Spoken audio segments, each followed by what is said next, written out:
crazy if you said the Vancouver Canucks were the closest Canadian team to winning a Stanley Cup, but that's where we're at right now. Recently, TSN polled all of our experts, and Vancouver was the clear-cut team that we thought is closest to winning a cup. So, guys, we're going to bring in Marty Biron and Carlo Koliakovo, Mike Johnson here as well. Do you think any Canadian team did anything this week, whether it was through the draft or trade or free agency, to convince you otherwise that they are closer than the Canucks to a Stanley Cup? Marty, let's start with you in Buffalo.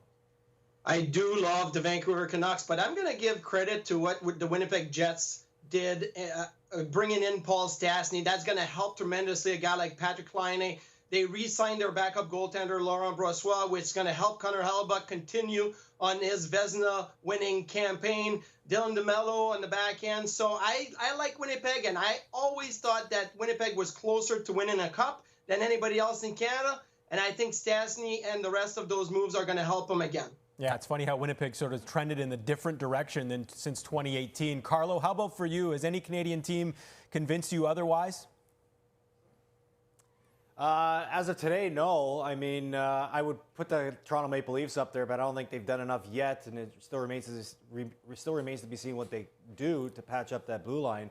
But I got to stick with the Vancouver Canucks. I mean, just recency bias. You talk about a young team that took a huge step last year, getting to the conference finals, and what that does for them moving forward. It's another year of Elias Pettersson, another year of Brock Besser, Quinn Hughes, all taking another step in their development. Yes, they lost with one of their MVPs, Jacob Markstrom, but they replaced him with Braden Holtby, and they did that because they believe in Thatcher Demko. And if they can add another piece on their defense, I think Vancouver is going to continue to be a team to be reckoned with. Well, if you're thinking about just most improved, think about what Montreal did. I'm taking the most optimistic view of all their moves, but obviously, if Josh Anderson is healthy, and apparently he is, he gets back to that power forward 25 to 30 goal number. Well, that's a massive piece that they have not had. They brought in Joel Edmondson, a big physical guy who can play on the bottom of their defense. They brought up a backup goalie, which they had really struggled with, getting Carey Price more time off and more victories when he's not in the net. They got Romanov coming over from Russia, who's going to be a really good player, probably in their top four. And they dealt away Max Domi, who had already been surpassed by Suzuki and Kotkaniemi and Deneau on the depth chart. So as far as setting themselves up to be really good going forward, if it all works out, I think you make a pretty compelling argument that Montreal has done a lot to help their cause in the last few weeks. It's crazy to think that, the Edmonton Oilers weren't even mentioned in this chat. They have two of the three best hockey players maybe in the world in Leon Draisaitl and Connor McDavid. Who's in net? In any other era. Exactly. You would immediately put them as a Stanley Cup favorite, wouldn't you? I mean, now we're not even talking about the Oilers. I guess they do need a save, and Mikko Koskinen is the guy. Dave Poulin, let's bring you in. Your thoughts on this. Out of all the Canadian teams, is Vancouver still number one for you in terms of closest to winning a Stanley Cup?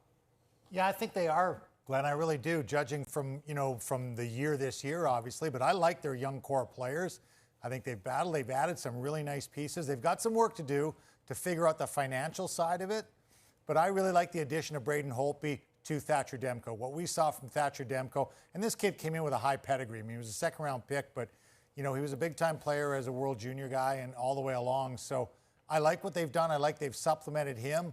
But, they've got some of the most exciting young players in Elias Pettersson and Quinn Hughes in the game right now, and they've added the good pieces around them. Yeah, huge year for the Canucks as they knock off the previous defending Stanley Cup champions, the St. Louis Blues. Shocked a lot of people. But, James, 27 years and counting since a Canadian team has won the Cup. We're still waiting.